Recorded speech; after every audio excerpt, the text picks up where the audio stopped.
43 anyos nga lalaking kinahong may diferensya sa pangisip, patay atol sa nahitabong sunog sa sitio Tayong, relocation sa Barangay Bandilan, Cebu City. Ano yung report?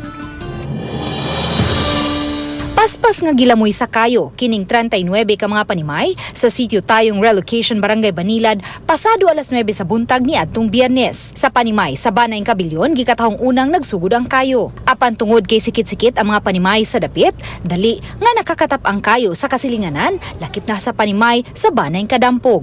Matod ni Irish, bisan sa kabaga na sa aso, gitabangan nila pagtangtang ang mga sin ug ali sa kwarto sa ilang igsuon nga si Renante, kinsa gitanggong nila didto. Si Renante na-diagnose sa doktor nga may schizophrenia niadtong 2020, matod ni Irish, ug kay may mga higayon nga manakit kini sa ilang mga silingan na hukman sa pamilya nga isulod nila kini sa iyang lawak. Eager kay ko nga makagawa siya kay bawjo ko makagawa sad siya kay ang mga sin amo nang gikuan, so pwede ra siya mulayat.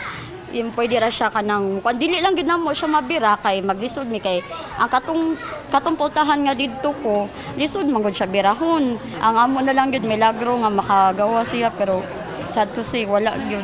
Niadtong Sabado, nang apod-apod na og mga relief packs ang CSWD ngadto sa mga nabiktima sa sunog kinsa temporaryong gipahimutang sa Talamban Elementary School. Gipasabot ni Portia Basmayor, Assistant Department Head sa CSWD Cebu City, nga ubos sa kasabutan sa tunghaan ug sa lokal nga kagamhanan gitugutan ang mga nasunugan nga temporaryong makapahiluna sa pipila ka mga classrooms niini sulod sa 15 ka adlaw. Automatic naman sa school gud basta naay kanang mga disaster, automatic ng school i-open with coordination sa atong city mayor. Gawa sa mga relief packs og libreng pagkaon sulod sa tulo ka adlaw, muhatag usab og housing materials og financial assistance ang Cebu City government.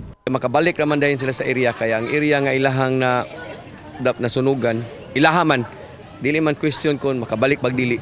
Moabot sa 450,000 pesos ang gibiling danyo sa maong sunog.